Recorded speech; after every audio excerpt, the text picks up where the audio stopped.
So much.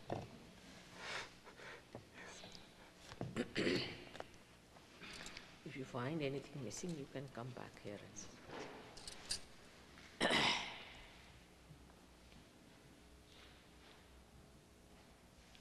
I bow to all the seekers of truth. And the truth that we are seeking has to be achieved, understood and felt through a very open mind. You cannot conceive the truth with your mental activity. And you cannot form your own ideas and conventions about it. Like a scientist, you have to keep your mind open to achieve it. Moreover, it is an evolutionary process, the process by which you have become a human being. And logically, it should follow that you cannot put in any effort to become the higher personality. You have put in no effort for your evolution so far. Thirdly, you have paid no money to become a human being. God doesn't understand money. This is created by human beings. God has no sense of money. And He doesn't know also perhaps how maddening it is for human beings. So you cannot pay for it. It's something ridiculous to think that you can pay for your ascent, or to say that you can go into a course of realization. Because it is the living process of your evolution, living process. If we understand the living process, you will understand Sahaja Yoga much better. If you have to sprout a seed, you just put it in the Mother Earth and she sprouts it. How much money you give her? She doesn't understand money. She only knows how to sprout the seed. So when you put the seed in the Mother Earth, it sprouts spontaneously, sahaja. Saha means what? With, ja means born. It is born with you, the capacity to sprout, the capacity to awaken your Kundalini is born with you. But it has to be the Mother Earth who has to do the job. Like every seed has all the maps of its past and all its future, you have those maps within yourself. And once you just become capable of getting enlightened, you get your enlightenment. But this should not put any diffidence into your mind. Many people start thinking that you have to do the cleansing first and then you get realization. When you are inside the dirt, how can you cleanse? So this Sahaja Yoga today is of this way, that first you get out of it. First have a little light in your lamp. The light is there, the lamp, if it is dirty, it is easier to clean the lamp which is enlightened than to clean a lamp which has no enlightenment. That's why first you get your self-realization. That is very important before we deal with anything else, that you must get your self-realization first. This is what Christ has said, that you are to be born again. He didn't mean some sort of an artificial baptism. He never meant that. How could he mean that? Logically, you must understand that if he was truth, he would not tell that you can have a false baptism.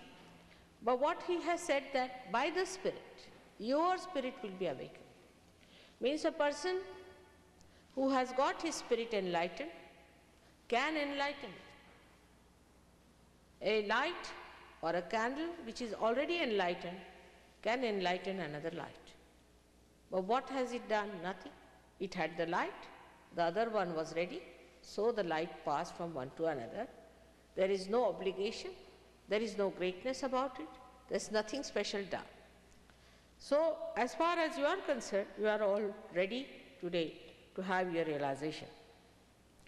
Many people I have met so far, in the West especially, want to escape the truth because they say that, Mother, we have to cleanse ourselves. You go ahead with it. How many years you have been doing that? How many lives, how many ages? Now stop it.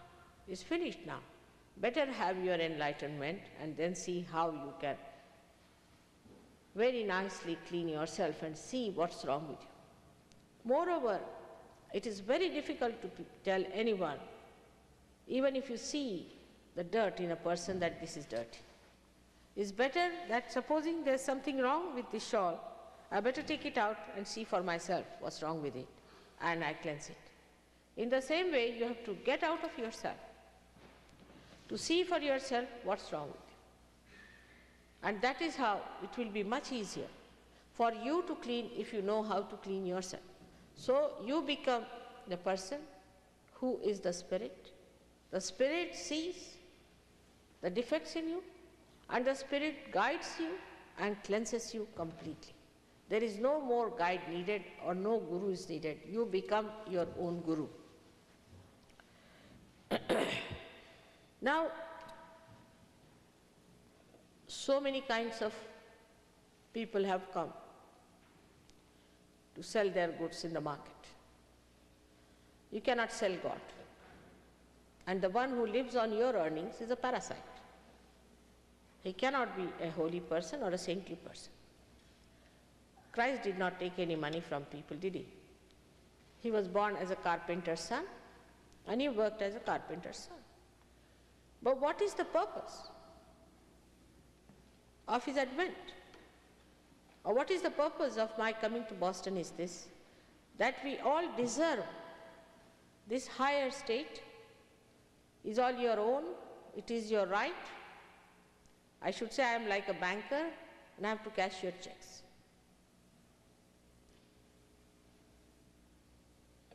The purpose of this happening is complete transformation. The transformation has to take place. What is the problem of the world today is moral crisis. People are morally absolutely fagged out, tired. They have lost all their discretion. They don't know what to do. They are so confused whether this is true or that is true. Because we live in relative world. Everything is relative. This will do, that will do. Everybody is compromising. They don't know what is absolute because we have not achieved our absolute within ourselves. Now the most remarkable thing about the absolute, that is the Spirit, is that the absolute is the one that is collectively conscious. That's the one that can feel the another person. That's the one which knows about everybody else. That's the one which knows also about yourself. So far as a human being, the Spirit has not come into your consciousness. It's not yet enlightened. Means your consciousness hasn't got the light of your Spirit. The Spirit is in your heart, and this Spirit is just watching you as a witness. It has not entered into your consciousness, into your attention. And because of that, you do not know what is absolute, what is collective consciousness. When it happens to you, it happens in your awareness. It doesn't happen in your mental conceptions like I can give you a big book to read and then you become something great. Your own consciousness, which is a human consciousness, becomes a higher consciousness, which becomes collectively conscious, means it is an actualization. Like a person who is a human being can feel the dirt and filth, the colors, the beauty. But an animal cannot. So something has happened in our consciousness actually that we can feel the filth. In the same way, when you become absolute, everything that is not absolute starts negating itself, just disappears. And you become absolute yourself, which is the truth. You become absolute joy, and you become absolute consciousness. So far the consciousness has moved to the human stage in such a way that we have not felt that we have moved higher, because we were not made like that. At the human stage only we are made in a special way. If you see here, as you can see it clearly, that from the left side there is a blue balloon-like stuff rising. This blue thing is nothing but all our conditioning, which becomes what we call in Sanskrit manasa, but very closely we can call it a superego, where we are conditioned, don't do this, don't do that. We are born, say, as Americans. I mean, it's not true. You are a human being.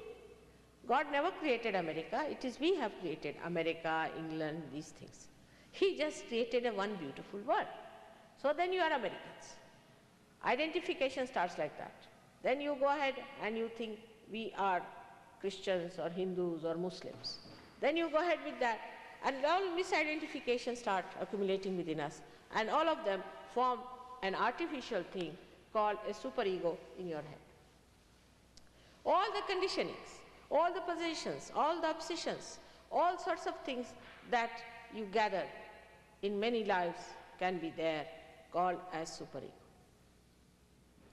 And on the other side, we have got the ego, the one that we accumulate within ourselves or create within ourselves by our activity. Because we think we have done this. It's the ego. Actually, human beings cannot do anything. What they do is to explore whatever is dead. They cannot do living work.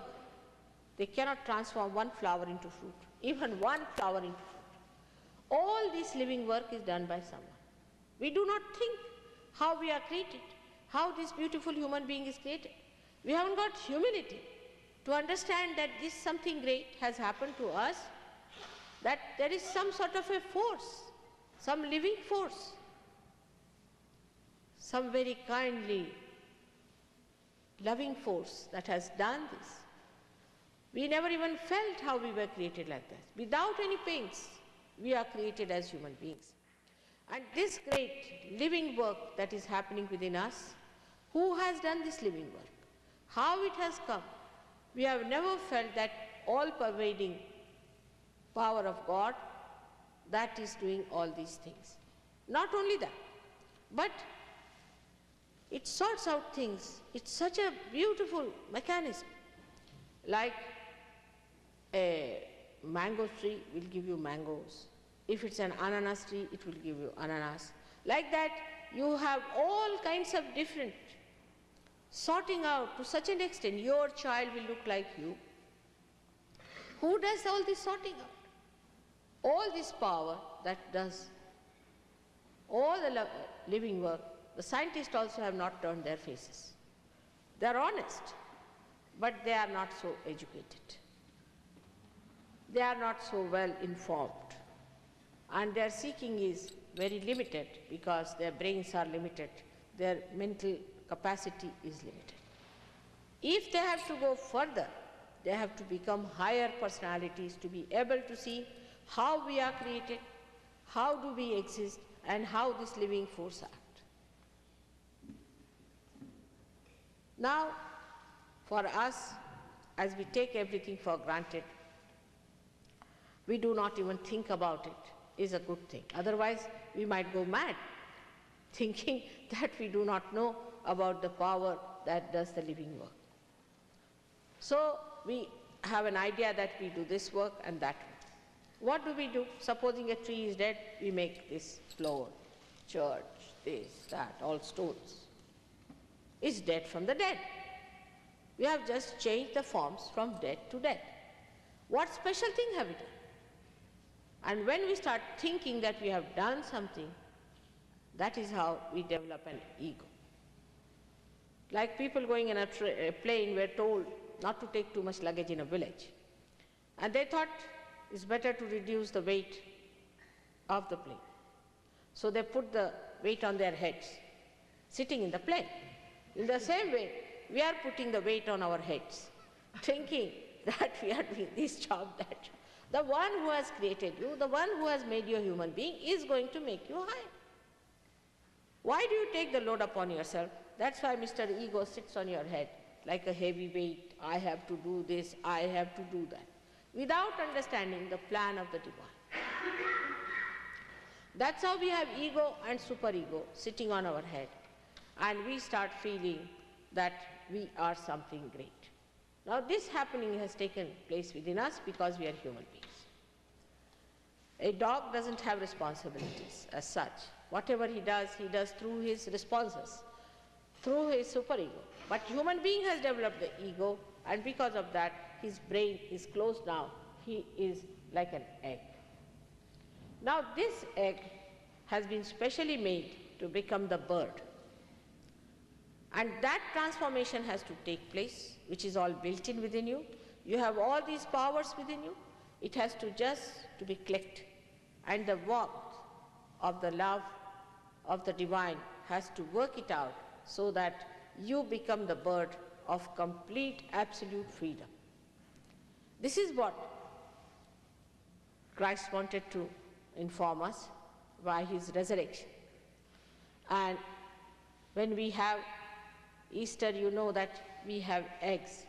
The egg is suggesting that you are the egg today, but on an Easter, Christ, as he became the bird, you also become the birds. And so we should say the time has come for all of you to become the birds.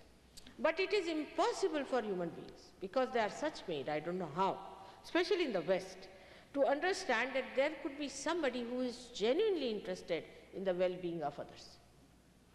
They cannot understand because of their relative ideas. They cannot understand that there should be someone who should do this job, who should communicate with people who are seekers, to give them their truth and to give them their transformation, to put them up on their consciousness as realized souls. Now actually, in the movement of consciousness, when human beings were born, what they started sorting out everything on mental level. Everything on mental level. And whatever works on mental level, it works out in a linear manner. Like, there is no sustenance in that. If something starts moving in a linear way, it falls off, again recoils back. That's why today we are shocked. We have evolved so much, we have developed so much, we are supposed to be developed people, and then how is it we are on the brink of a shock? Why are we so upset? What has gone wrong with us? Where did we go wrong? Because we tried to solve our problems through mental efforts. Anything, take your politics, take your economics, is nothing but a mental effort. For example, economics says that wants in general are not satiable. That means there must be some want which is satiable, and we live in the relative wants which are not satiable.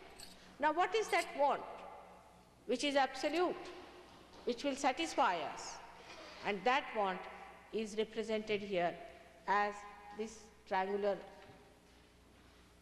In the triangular bone you can see the Kundalini, that is the pure desire within you, the pure desire to be one with the divine. And unless and until that desire manifests, all your wants will be changing from one to another. Like today you would like to have a house, tomorrow you would like to have a car, then day after tomorrow something else, then a helicopter, then an aeroplane, it will go on like that. But actually, to have your all wants satisfied, there is one want which is kept sleeping, as they say, because it has not manifested in the triangular bone, which is to be awakened, which is to be manifested. Now just imagine this bone is called as sacrum. Means Greeks also knew that it is a sacred bone. That's why they call it a sacrum. you can see the rising of the Kundalini, you can see the pulsation of the Kundalini, you can feel the percussion of the Kundalini like lap, as the heart is. In some people it is quite a lot. And then you can feel the cool breeze coming out of your head. Now what is this Kundalini within us? The spirit is in your heart, but what about the Kundalini? Who is she? She is the Holy Ghost. She is the representation or the reflection of the Holy Ghost. But if you ask anybody else, they say, no, we don't know about Holy Ghost, it's a mystery. In Sahaja Yoga, nothing is a mystery. Everything can be explained. Now what is the Holy Ghost is? The Holy Ghost is the primordial mother, is the mother, primordial mother. But people never talked about mother. They talked of the father and the son. Now imagine a father and a son and no mother. It is absurd. Have you seen any father and a son without a mother? Such an absurd situation comes in that people accept it because it's all mental. Somebody tells you, no, it's a mystery, there's no mother, there's no, people accept it. But there has to be a mother. And this is the time of Aquarius, what we call in Sanskrit Kumbha, meaning the Aquarius is the Kundalini, where she nourishes, where she cures you, she redeems you, she guides you, counsels you. And this is the time of the mother. We had the time of the father, then of the son, and now this is the time of the mother, where she has to nourish you, where she has to take you to her ultimate goal, that is the spirit. The consciousness itself, the way we have been moving in other directions have been like people think that if a woman starts fighting for her right, and then she is asserting the femininity. She's not. What I'm saying is not meant for women or men. It's meant for every one of us, that we have to become like a mother, like a divine mother, like a person who can nourish people, who can give them love, affection, attention, perseverance, forbearing. And this is only possible for a mother to do it. And that motherhood should be awakened in every human being. I would say Abraham Lincoln you had, who was a great person like that. After that also, we have had so many great people in this world who have been like that. You can say in our country we had Mahatma Gandhi. We had many people of that temperament who were soothing, nourishing, curing, and helping others in such a way as a mother would like to nourish her own children. So this sense of nourishment has to come within us, but we have no power of nourishment, and that only comes when your spirit starts manifesting through you. When this power rises, she manifests her power of nourishment. She actually nourishes your chakras. She is the one who nourishes those subtle centers which look after the growth centers. She is the one who cures. She is the one who guides, because she informs you what's wrong with you, and she is the one who counsels you. Because once you become collectively conscious, then you start feeling the cool breeze in your hand, and this becomes like a computer. You become a computer of which you become the master. You are already a computer, if you understand. Because in a computer, if you put something, it cannot just see and say, it has to think. But we can just see and say things. As soon as we see, we know what it is. So we are already a wonderful computer, which no scientist can produce.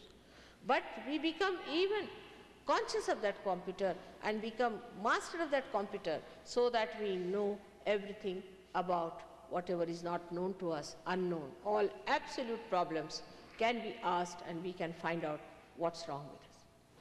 But it is not that the consciousness moves like a pendulum, like a woman fighting a man and becoming egoistical and fighting and shouting and then behaving like a man, or a man becoming like a woman. It's pendulum. But you move in a spiral way to rise higher, and that higher point you start seeing the things.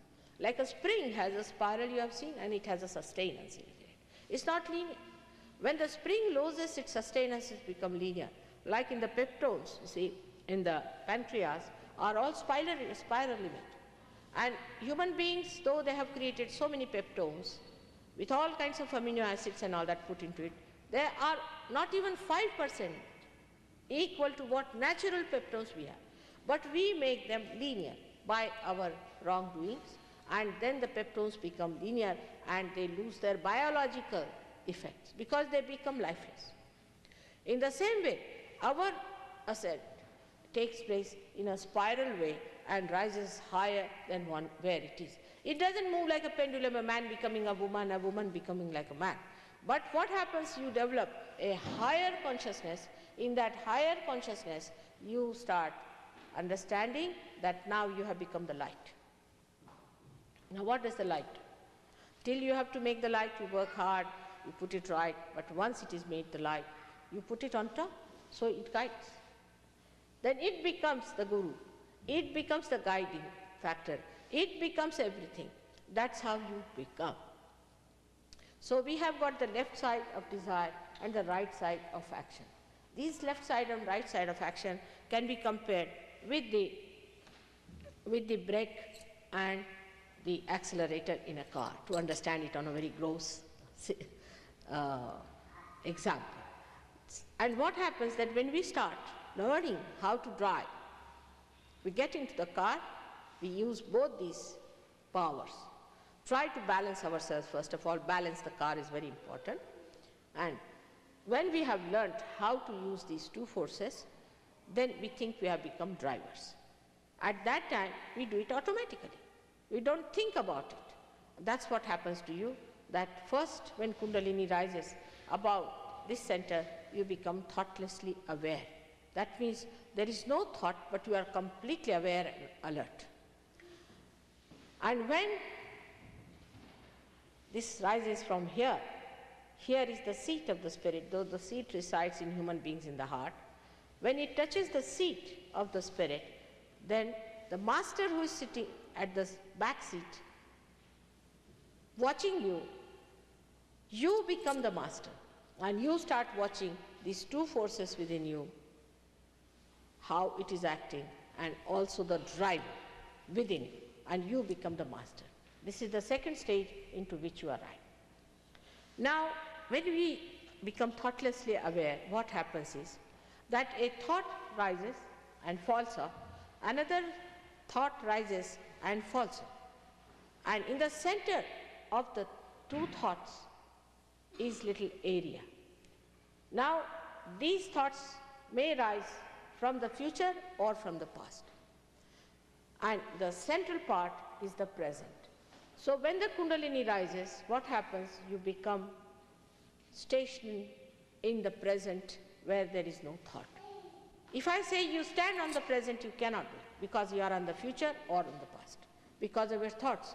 But when the thoughts are removed, you stand in the center of those two thoughts and you become thoughtlessly aware. And this state is such a wonderful state that at that time, whatever you see becomes a picture memory. Not only as a memory, but the joy of creation starts pouring into. You start understanding the joy of creation, and lots of powers you start manifesting that at this time you can cure people. You can heal them physically, maybe mentally also. But that's not enough. In that also you should not get lost. Some people, of course, do it by some other forces, which are spirits. What they do is to put some spirits into a person, take out some spirit, transference of spirits they do. This is absolutely a different area into which we don't have to go. We have to do everything which is complete spirit, ourselves masters, knowing everything about what we are doing. You are never under the blanket, no darkness. You see everything, what you are doing, what you are getting, these powers that are flowing through your hand. You know what exactly they mean. They are all decoded for you. You don't have to research it, and you can only verify it. Like a gentleman who got his realization from me, and then he said, "Mother, I can't believe I can be collectively conscious." Because you see, the brains here are working a bit too much. The heart is less, the brain is too much. There's an imbalance between the heart and the brain. So I said, all right, try with your brain. I asked him, you can verify. He said, I want to know, please take the child out, please. Please find out, how is he said, I want to find out, how is my father? I said, all right, you just put your hands like this and try to find out, how is your father? So he says, Mother, I'm getting a very great heat here and it's burning, a very funny feeling here. So I said, all right, if that is so, these are all the centers that are indicating your father, and if it is in this finger you are feeling it, then you must know that he must be down with very bad bronchitis, because this finger denotes the center here. So he telephoned to his father in my presence, and his mother came to the phone and she said, he is down with very bad bronchitis, the same sentence she used. So that's how you can feel it. So you must know that in the realm of God, we are really fantastic. We have to enter into the realm of God. We have to become the citizen of God's realm. Then only you'll be amazed that he has the greatest capacity that you cannot imagine how dynamic it is, how it works. There have been so many incidents in Sahaja Yoga that people can tell you sometimes how miracles after miracles have taken place, which they cannot explain how it has worked out. Not miracles like getting a diamond and giving you. One should understand that those people who go after diamonds are not the people who are seeking God.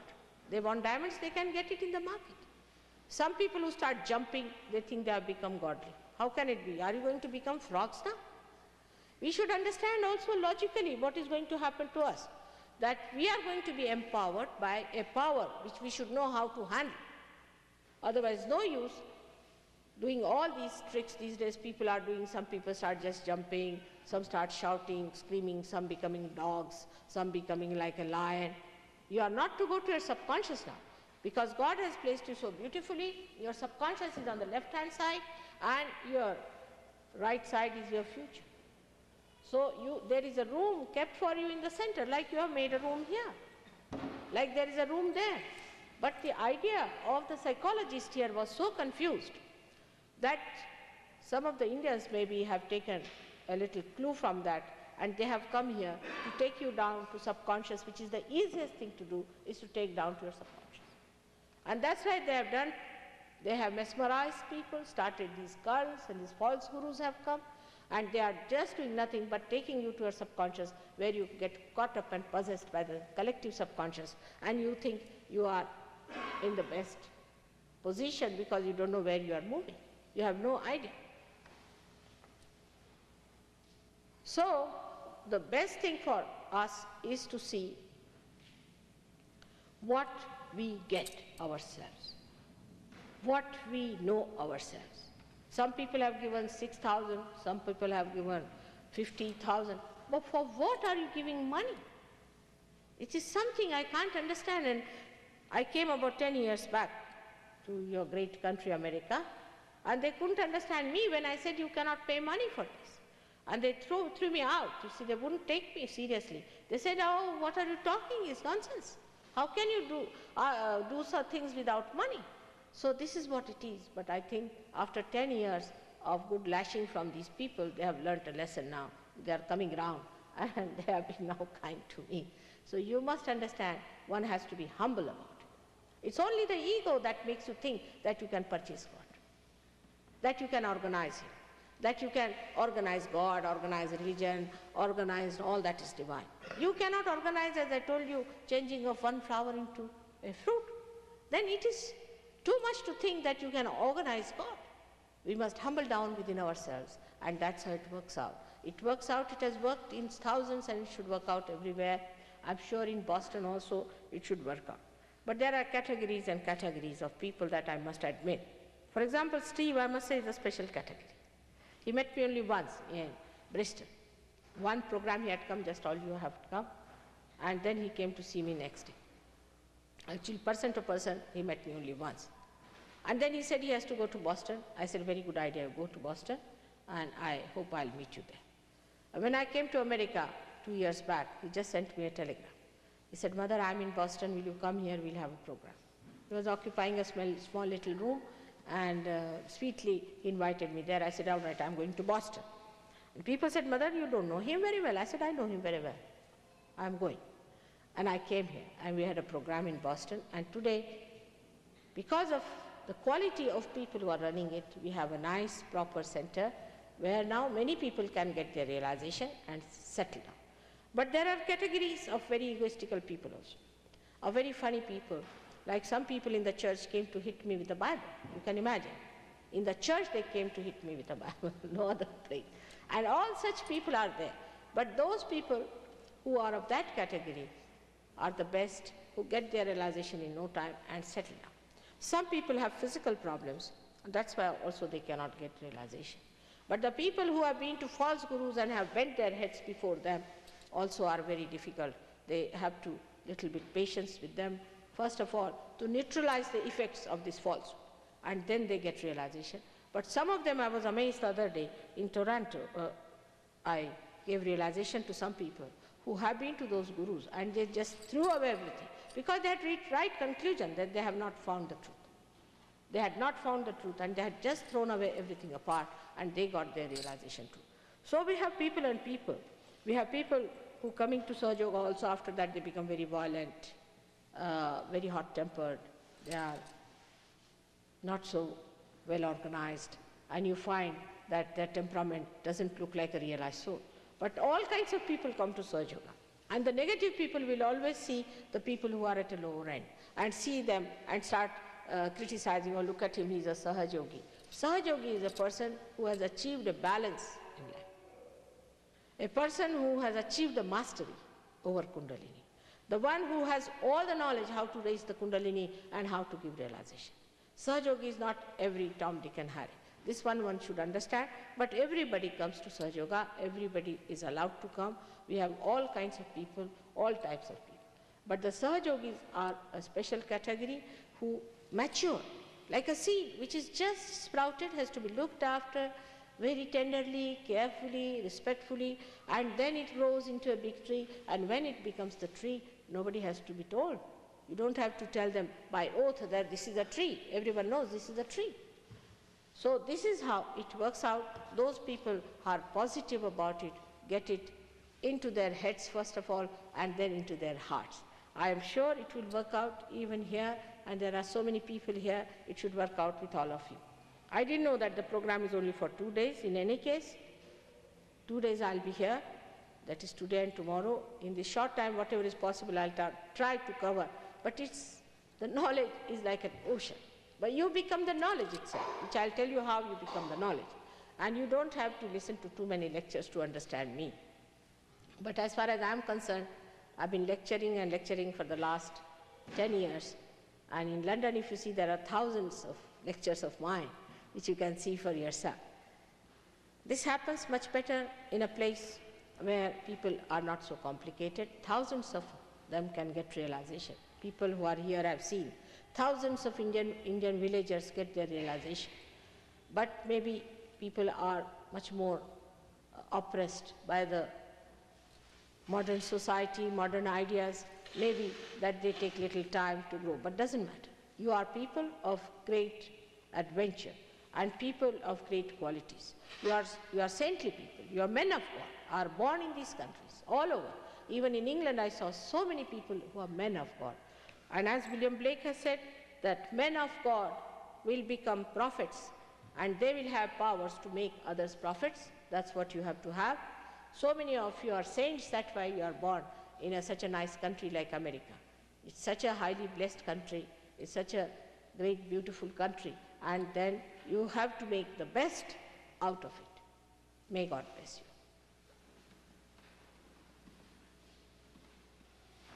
If you have any questions, you can ask me.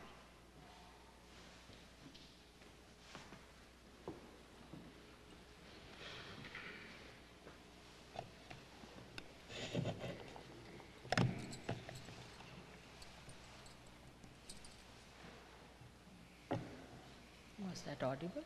Yes, very good. Yes. I would like to know God, and I do pray to Him, and what you said right there, it's like the Christ Center right here. How long will it take me to know? You know, Okay, that's good. He really wants to know God. He prays to God. You said that this is the Christ Center here. Did I? Today I did not. But it is true. How long will it take him to know God? Split of a second.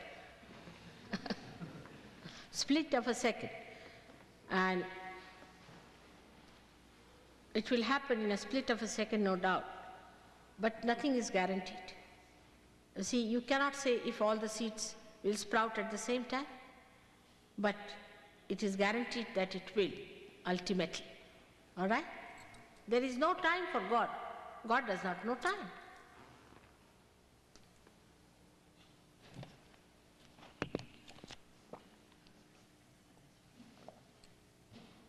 Any other questions? Yes. Please stand up. Say you become enlightened, and you see things together, consciousness. And what happens after you physically die? What after that? After you get your enlightenment, your self-realization, and you start to become integrated, what happens to you physically after, what happens to you after physical death? You see, that we should not be futuristic. Why do you want to think of death? I'm talking of life. But of course, I've given a big lecture on that. You can take a tape and hear about it. But just now we're talking about life, not about death. All right? You are a realized soul. If you want, you can take your birth again, do what you like. You are a free bird after your death. There's nothing like death after that, because you enter into a realm where there is no death. You know you are dying and changing this body, and you can take the body again. It's a very different awareness, all right? Yes? Do I need faith in order to know God? Sorry? Do I need faith? Do you need faith to know not God? at all. You see, faith, if it means blind faith, that's on the contrary, is very dangerous. Those people who have blind faith are very dangerous people, because they really are bound to certain mental aspect of it, you see, and they are bound to some sort of a mental conception that this is God, this is God, this is God, is wrong.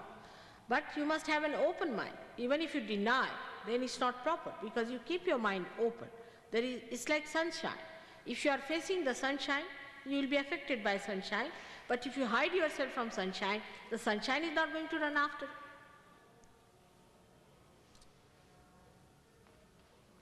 Who taught you your technique? You said that you need a light to light another light.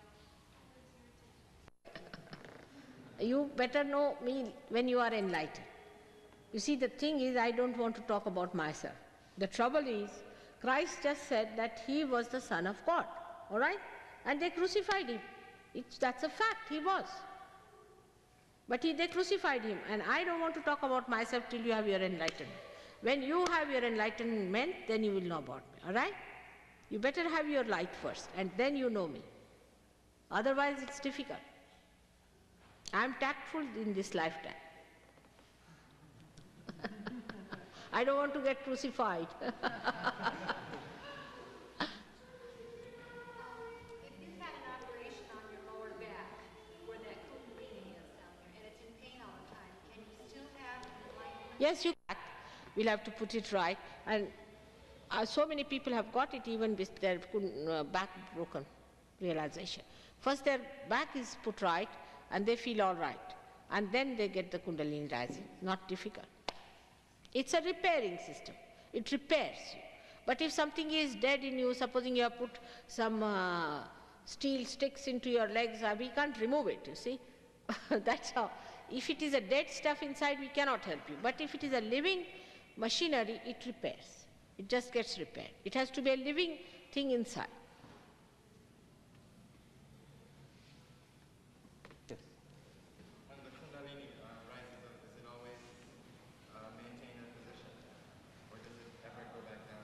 When the Kundalini rises, does it maintain that position or does it go down again? That's true. It goes down also in many people. It goes down. It comes up and goes down. You see, in some people it does. I mean, I would say that it remains very much there. But with many people it goes down. And the reason why it goes down is because it comes with a flood, you see, because it faces me, it knows me, it comes up like a flood. And then it goes down because you need nourishment in different centers. Supposing you have a problem somewhere, it goes and nourishes you. Then again it nourishes, very sweetly it comes up again. But if you know, once you have touched this and it has come out of it, and if you know how to raise it again and again, you can bring it up. That's what you have to learn after realization, and that is called as Shuddha Vidya, means the true knowledge of divine activity. Once you know that how to, it's very simple, you have to use only your hands. Like this you have to move it and bring it up. You have to give yourself a balance a little bit, only because it's flowing through your hands, that's all, and you can manage. It's not difficult, you can establish it. Little bit in the beginning, about a month, you'll have to work it out. But not all, I'm saying just few people really get it, like we'll say Steve was like that. He got it, he got it. Yes.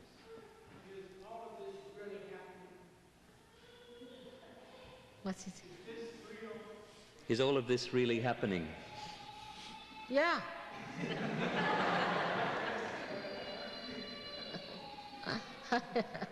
It is too fantastic to believe.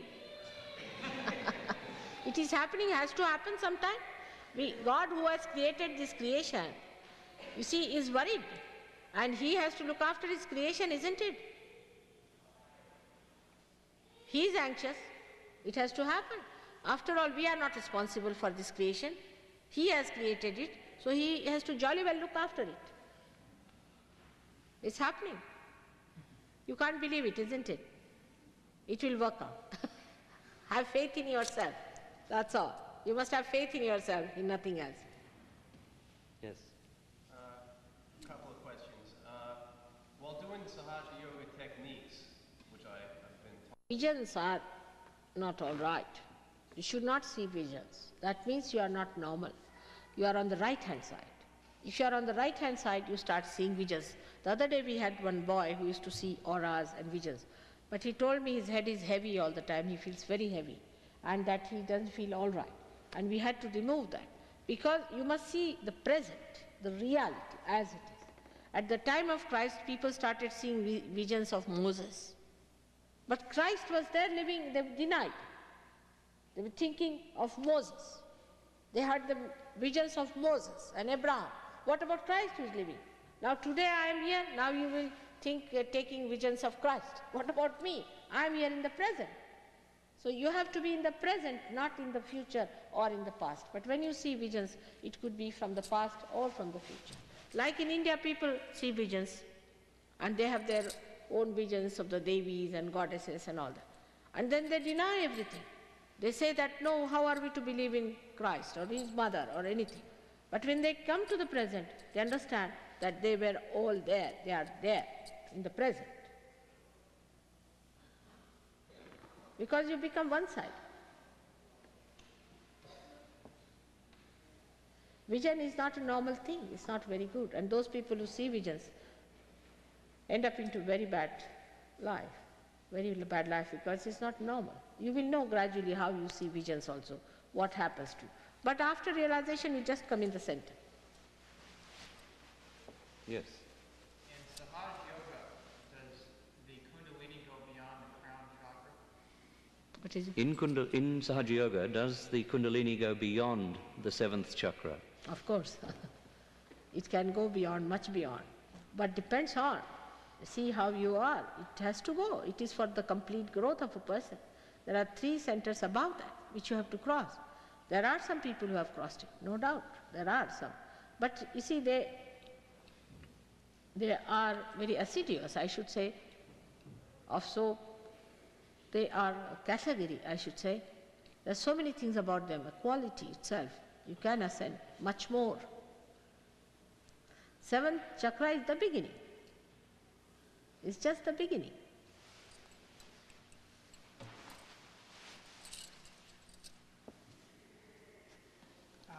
I have a couple of books, one by Paramahansa Yogananda and one by Sir Ramakrishna.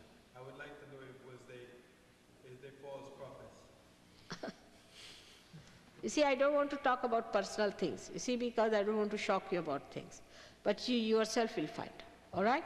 You get your enlightenment, you yourself can find out what is false, what is real. If they are real, then you will start getting the cool breeze in the hand. If they are false, then you will get even blisters in the hand. So one has to understand what is real and unreal by one's own understanding. And you will discover it in no time.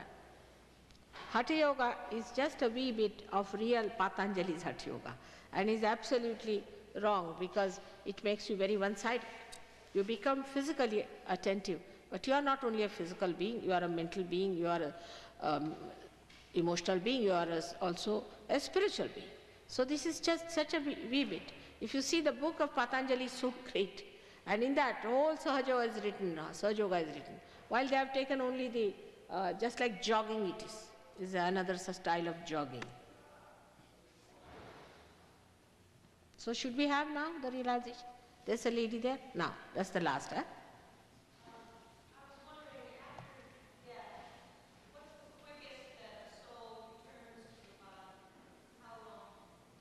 She answered the question about death by saying, put the attention to the future, to the present, not to the future. Just now.